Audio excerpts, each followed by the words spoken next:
Ірімшіктен жасалған лепешка дайындайтын боламыз. Бұл лепешкаларымыз өте дәмді болып шығады. Видеоны соңына дейін қарап, менімен бірге жасаңыздар. Бізге теркадан өткізілген ірімшік қажет.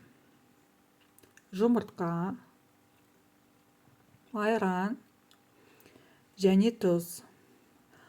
Қалаған дәмдеуіштеріңізді қоссаңыздар да болады. Жақсылап араластырамыз. ұн қосамыз. Бізде осындай қою масса шығады. Бір бөлігін құрғақ қызып тұрған сковородкамызға саламыз. Бір келкі қыламыз. Орташа отта қақпақсыз екі жағын қуырып аламыз. Лепешка пішінін ұстағанша дейін қуырып аламыз. Одан кейін келесі жағын аударамыз. Екінші жағында орташа отта 10 минуттай қуырып аламыз.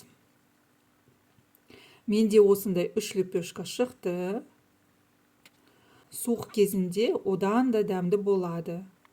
Жасап көріңіздер, сіздерге ұнайды деген сенімдемін. Астарыңыз дәмді болсын. Егер де менің рецептім ұнаса, тіркеліп лайк басуды ұмытпаңыздар. Баршаңызға рахмет.